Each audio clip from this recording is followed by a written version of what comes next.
Você piscou e da noite para o dia o Brasil se tornou o epicentro de uma violenta guerra comercial contra os Estados Unidos. Donald Trump, em uma jogada que chocou o mundo financeiro, declarou na tarde de terça-feira uma tarifa de 50% sobre todos os produtos brasileiros exportados para os Estados Unidos. Isso quer dizer que do dia para a noite tudo que o Brasil vender para o nosso segundo maior parceiro comercial ficará 50% mais caro. O café, a carne, o suco de laranja, os aviões da Embraer, o aço, tudo. Uma barreira econômica que ameaça tirar bilhões de dólares da nossa economia. Mas se você acha que isso é apenas sobre balança comercial, você está olhando apenas para a ponta do iceberg. Por baixo da superfície, essa história envolve política, ideologia, um julgamento político no STF, a briga pela liberdade das redes sociais e o crescimento de um bloco que desafia a hegemonia americana, os BRICS. Hoje você vai entender a anatomia completa dessa crise, como o Brasil, que até semana passada estava fora do radar, se tornou o alvo principal de Donald Trump. O mais importante, como o desfecho dessa história vai impactar o seu emprego, a sua vida e o seu futuro. Tudo começou com uma carta aberta na tarde dessa terça-feira. Donald Trump comunicou em suas redes sociais um comunicado direcionado ao presidente Lula, anunciando o início de uma retaliação econômica sem precedentes contra o Brasil. O tom não era diplomático, e sim uma acusação. E qual é o motivo oficial? Trump citou esses 3 pontos principais. Primeiro, a perseguição política.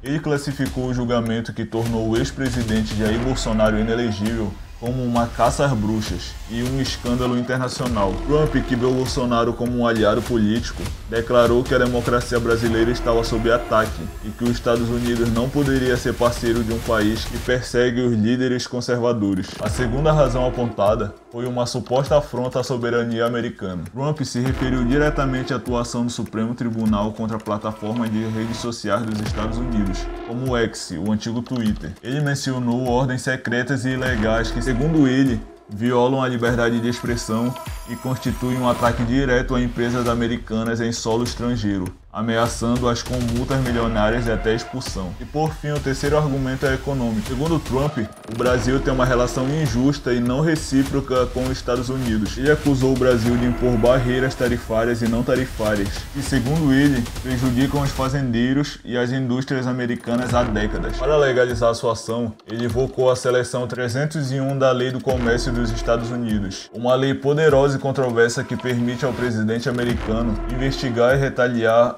unilateralmente práticas comerciais que considerem injustas. Foi a mesma arma que ele usou para iniciar as taxações comerciais contra a China, e agora o canhão está virado para o Brasil. Para entendermos a verdadeira dimensão dessa ofensiva, precisamos olhar para o que aconteceu dias antes. Até domingo, o Brasil não era a prioridade de Trump. A grande mudança aconteceu após a reunião na cúpula dos BRICS, sediada no Rio de Janeiro. É mais fácil destinar 5% do PIB para gastos militares do que alocar os 0,7% prometidos para assistência oficial do desenvolvimento.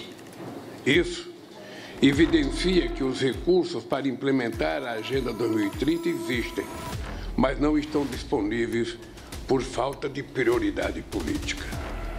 É sempre mais fácil investir na guerra do que na paz. O comunicado final do bloco foi duro, uma crítica direta ao protecionismo e às tarifas unilaterais, um recado claro às políticas de Trump. O mais perigoso ainda para o Washington, uma defesa enfática do uso de moedas locais para o comércio entre membros do BRICS, em um esforço para reduzir a dependência do dólar. Para os Estados Unidos, a desdolarização não é apenas uma questão econômica, é uma ameaça à segurança nacional. A hegemonia do dólar é o que permite ao país impor sanções, financiar seu déficit e projetar o poder globalmente. Qualquer movimento que ameace esse status é visto como um ato hostil. Poucas horas após o encerramento da cúpula, Trump reagiu. Ele viu a postura do Brasil sobre a liderança de Lula não como uma simples política externa, mas como uma parceria direta com seus maiores adversários, China e Rússia. A tarifa de 50%, portanto, não é só uma punição ao Brasil, é um recado para todo o bloco do BRICS. Desafiem a ordem liderada pelos Estados Unidos e haverá consequências severas. O Brasil pode vir a se tornar um exemplo, o elo que Trump decidiu quebrar para enfraquecer a corrente dos BRICS. E o que esses 50% de taxa significa para você? Vamos sair da geopolítica e trazer para a nossa realidade. O que essa tarifa de 50% significa na prática para nós brasileiros? A partir de 1º de agosto, qualquer produto brasileiro de um contêiner de soja a uma caixa de sapatos que chegar ao porto americano terá seu preço de entrada aumentado em 50%. Se um produto custava $100, agora custará 150.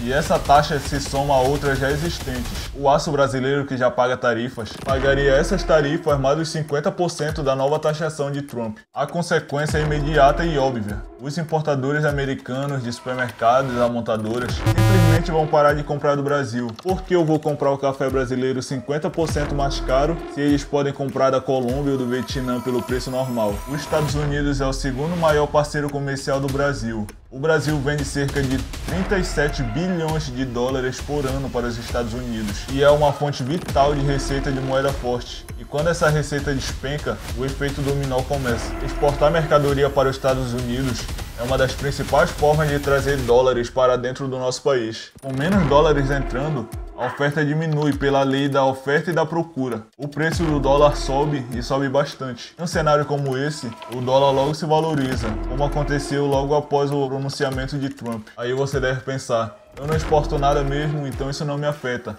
É errado. O preço de quase tudo que você consome é influenciado pelo dólar. O trigo para fazer o pãozinho, os fertilizantes para o agronegócio que produzem a sua comida, os componentes do seu celular, do seu computador, das peças do seu carro e principalmente os combustíveis. Com o dólar nas alturas, o custo de vida aumenta para todos. Empresas que dependem da exportação para os Estados Unidos, como frigoríficos, usinas de açúcar e álcool e até mesmo empresas de tecnologia, teriam que reduzir a produção. E reduzir a produção significa possíveis demissões de funcionários. A incerteza econômica paralisa investimentos, congela transações e joga uma sombra sobre o futuro de milhões de brasileiros. Esses dados mostram que a maioria de vocês que assistem ao meu canal não são inscritos, então já se inscreve para não perder nenhum conteúdo como esse. O presidente Lula afirmou na manhã dessa sexta-feira que se o Brasil for taxado, ele imediatamente irá taxar os Estados Unidos de volta. Mas os Estados Unidos já afirmaram que se o Brasil retaliar, eles irão aumentar ainda mais as taxas sobre importação do Brasil. Mas nós sabemos que essa briga é como de Davi e Golias. Os Estados Unidos são a maior economia do mundo. Uma guerra de tarifas total contra eles poderia ser devastadora para nós, enquanto para eles o impacto seria muito menor. Mas o que o Brasil pode fazer nesse caso? Existem alguns caminhos para se seguir nesse cenário. A primeira saída e mais óbvia é buscar novos mercados para compensar a perda dos Estados Unidos. A China já é o nosso maior parceiro comercial e poderia absorver parte dessa produção. Fortalecer os acordos comerciais com a União Europeia, países árabes e outras nações do Sudeste Asiático e da África seria uma boa estratégia. O único problema é que construir essas relações leva um tempo. Não se substitui um mercado de 37 bilhões de dólares da noite para o dia. A segunda estratégia seria o Brasil procurar aprofundar sua relação com o BRICS. O Brasil poderia propor uma redução de tarifa entre os países membros do grupo, criando uma espécie de zona livre de comércio para se proteger de sanções ocidentais. Isso até poderia proteger parte das exportações, mas isso traria uma imagem do Brasil como um adversário direto dos Estados Unidos, obrigando os Estados Unidos a taxar ainda mais o Brasil. E a terceira estratégia seria usar o caminho da diplomacia. O Brasil poderia acionar a Organização Mundial do Comércio, a OMC, argumentando que as tarifas de Trump são ilegais sobre as regras do comércio global. O Brasil provavelmente venceria no papel, mas os Estados Unidos já demonstraram ignorar decisões da OMC quando isso lhes convém. Ao mesmo tempo, o governo brasileiro poderia tentar usar canais diplomáticos para negociar uma saída. Outra solução que poderia funcionar também seria a redução de taxas contra os Estados Unidos. Mas o que você acha? Donald Trump vai realmente colocar essas tarifas sobre o Brasil ou tudo isso não passa de uma estratégia comercial? Na sua opinião, o Brasil deveria revidar na mesma moeda, arriscando mais tarifas, ou deve buscar negociação, mesmo que isso signifique ceder em alguns pontos? Deixe a sua opinião aqui nos comentários. O debate é fundamental porque o futuro de todos nós está em jogo. Se inscreve para mais vídeos.